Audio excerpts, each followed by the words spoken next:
Hello, so now I'm going to do a small overview on Mikael. This was a request on the YouTube channel, so again, if anyone else has a request, they can ask it. This was not that hard. I mean, I just don't have him. So I'm going to be using a few ideas that a few people have had, and this is going to be better depending on the way you see it. We don't all have the same opinion, but I think that a few misconceptions about him have forced a lot of players to think that he's really bad. So, the first thing is you're going to see his position.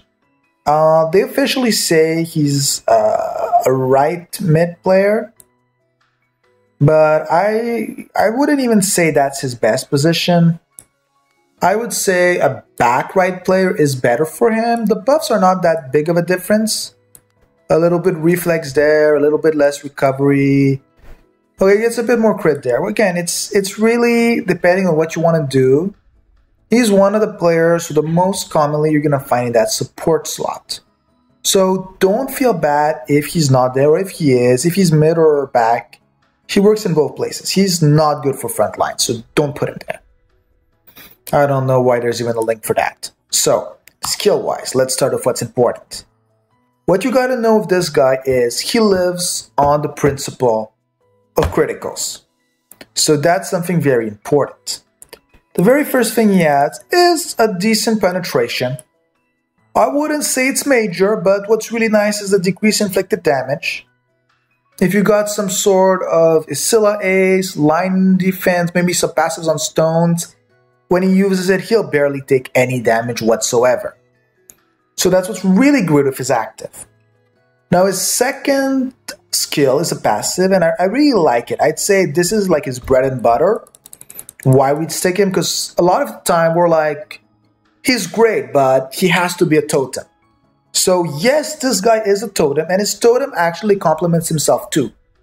So first, again, as I said, he's based on crit rate, but increasing crit rate, reflex, max height, within position, that's just great all around. You have nothing else you could be really asking for, especially backline, midline. I mean, yeah, okay, decreased damage, but I mean, we're not going to be a bit crazy. Those are really hard to come by. So that's a really great totem. Maybe you know, 30% would have been epic. Then again, that's basically legendary rank, so we're not going to be getting that.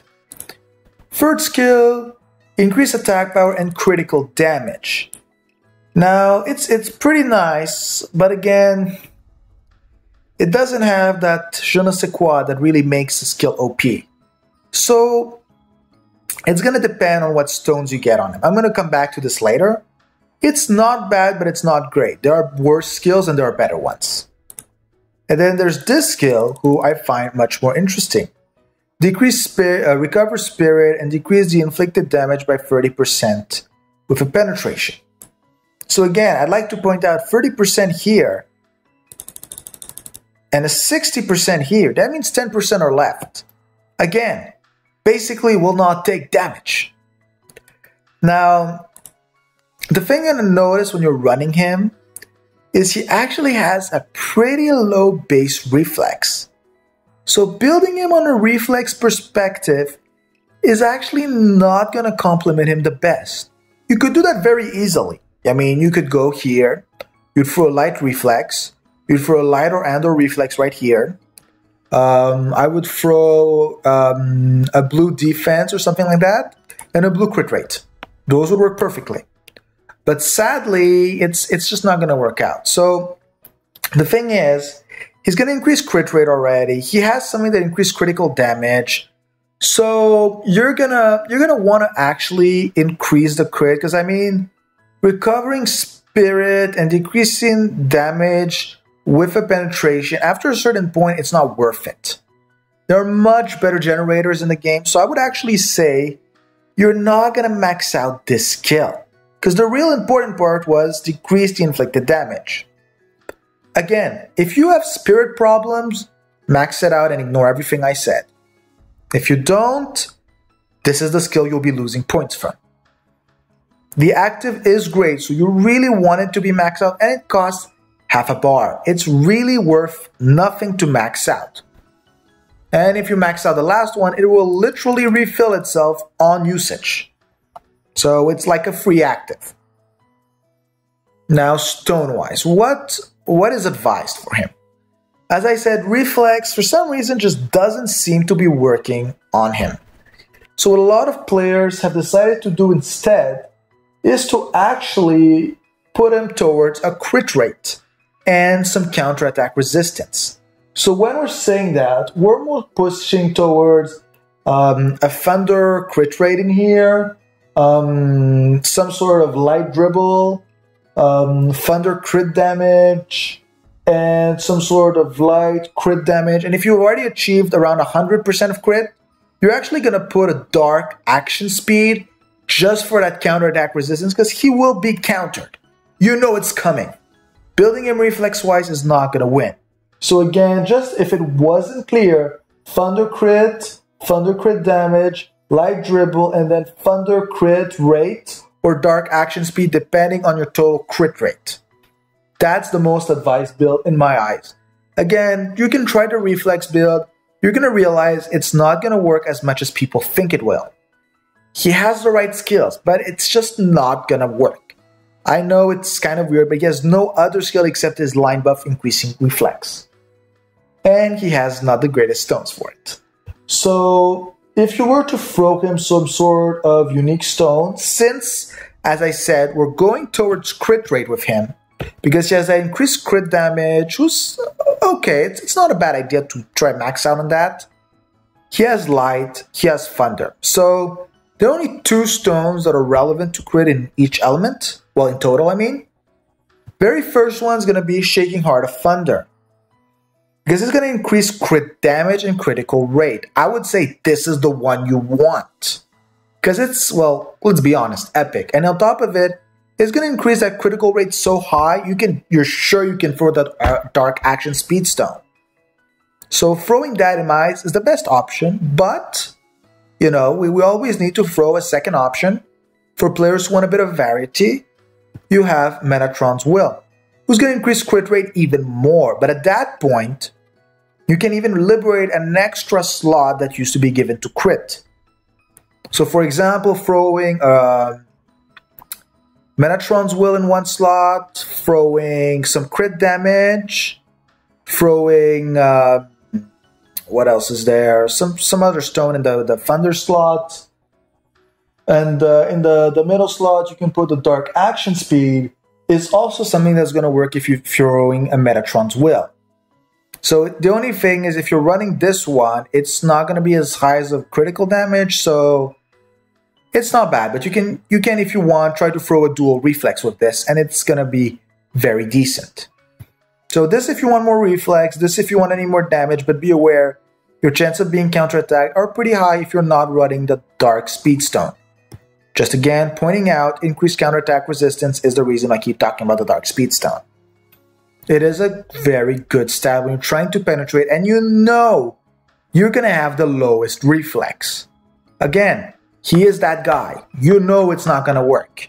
If he meets a Bell, if he meets a Meta, if he meets, I mean, there's 20 other players I could name. I'm not going to do all of them. Of course, all legendaries basically that are midline, except maybe 1 or 2 exceptions.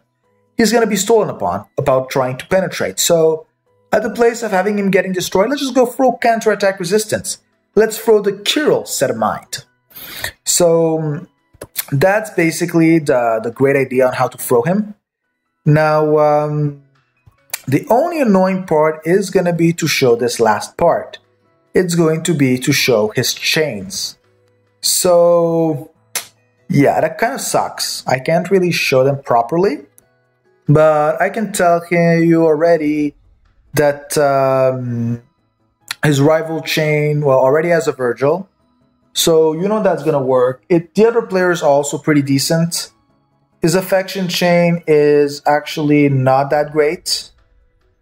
And this other rival chain is going to require legend, so the chances of you completing it are low. Nemesis chain with Duke. I'm guessing endgame-wise, this is actually pretty nice of a set of chains. So you're not going to be complaining too much, but it could be better. I mean, If you had like some sort of link, like a love affection chain with someone that's pretty common, that would be greater. Like if instead of this being hate, it would be love, that would make him OP. So on a skin perspective, I would say I actually find his first skin really nice. His second one is kind of weird. And his third one is also pretty nice. So I'm basically going to say I don't like the second one. No special skins, so that's not going to happen. So when you're running a Mikael, he's going to have a few teams in which he's basically going to be a necessity. So if you're running something very close to a monolith, you're going to throw him in. If you have a weak backline, he is a good option. If you have no backline penetrator, he's even better. So he has uses. He's not a bad player, I would say. He is an attacker, so increased attack power, crit rate, decrease inflict damage of the ball. So again, he's going to survive, but he's going to get stolen upon again and again. So you want to try to find a way to help him. So based on his skills, I would say one of the players who has the best synergy with him, just because of her ability, is going to be Anael, because of her Judgment Day, increased counterattack resistance. So if you can put them both in the same line, it's going to make something pretty epic. But again, it really depends your setup, endgame-wise, how many legends. There's always an alternative. So I hope this has helped understand the way he's used, what he can do, and how it's done. But I think a lot of players already knew it. I mean, he's one of the 4 first EE lights. So a lot of players already use him. And yeah, I think that covers it all. He's just a really good player overall. Just will get stolen upon because of a low base reflex. So irrelevant of how much you buff it, it's not going to work. And you're just going to try to take advantage of that critical damage. And if all you concentrate is on that reflex, you're not going to understand why, but he's going to feel mediocre to weak when actually he could be a great player. So thank you very much, and I hope this has helped people understand the use and maybe the build of Mikael.